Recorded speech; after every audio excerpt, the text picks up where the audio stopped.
আর ফুলসিরাতের রাস্তা তো আপনারা জানেনই, চুলের চাইতে চিকন, হীরার চাইতে উধার, এত কঠিন এক রাস্তা।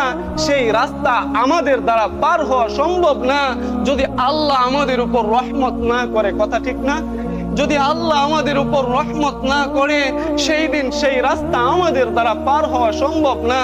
সেই দিন আল্লাহ তাআলা যখন ফুলসিরাতের রাস্তা তৈরি করে দিবেন, এরপর মুসলমান যারা সেজদা দিয়েছে তারা ফুলসিরাতের রাস্তা কেউ বিজদির আকারে পার হয়ে যাবে, আর কেউ উদ্দর্শ্বাস ঘোড়ার ন্যায় পার হয়ে যাবে, আর কেউ ধীরগতি পানির ন্যায় পার হয়ে যাবে, আবার কেউ কোনো রকমে ফুলসিরাত পার হবে।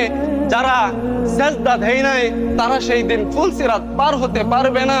এরপর শুধু তাই নয়, আমি এই ঘটনা বলতেছি এজন্যই, বুখারী থেকে ঘটনা বলতেছি, যে যখন সবাই পার হয়ে যাবে, আল্লাহ তাআলা সেদিন কেমন আমাদেরকে ভালোবাসেন, রহমতের কেমন জোয়ার সেদিন আল্লাহ তাআলার খেলবে।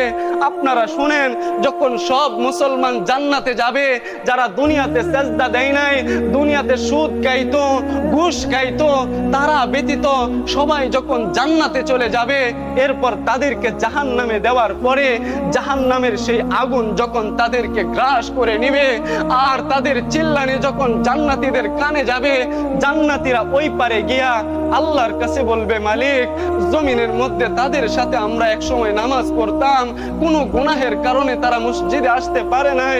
আল্লাহ, সেই জায়গায় আমার মা দাঁড়িয়ে আছে, আমার বাবা দাঁড়িয়ে আছে, আমার বোন আছে। আল্লাহ, আমি তাদেরকে ছাড়া জান্নাতে যাব না। সুবহানাল্লাহ। সেদিন তারা জান্নাতে যাইতে চাইবে না।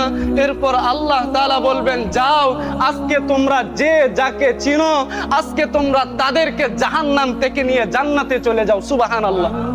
এই ঘোষণা দেওয়ার পরে সবাই তাদের চিনা মানুষদেরকে দৌড়ে দৌড়ে জান্নাতে নিয়ে যাবে।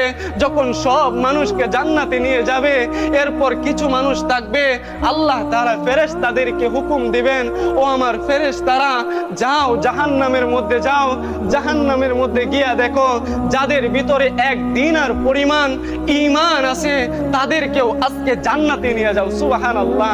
যখন এই ঘোষণা দিবে, এই ঘোষণা শোনার পরে ফেরেশতারা দৌড়ে যাবে, জাহান্নাম থেকে যাদের ভিতরে এক দিনার পরিমাণ ঈমান থাকবে, তাদেরকেও সেই দিন আল্লাহ জান্নাত দিয়ে দিবে। সুবহানাল্লাহ। এরপর ফেরেশতারা আল্লাহর কাছে এসে বলবে, আল্লাহ, যাদের ভিতরে এক দিনার পরিমাণ ঈমান, তাদেরকে আজকে জান্নাতে নিয়ে এসেছি। এরপর আল্লাহ আবার বলবেন, আবার যাও, গিয়া দেখো যাদের ভিতরে অর্ধ দিনার পরিমাণ ঈমান আছে, তাদেরকেও আজকে তোমরা জান্নাতে নিয়ে যাও। সুবহানাল্লাহ।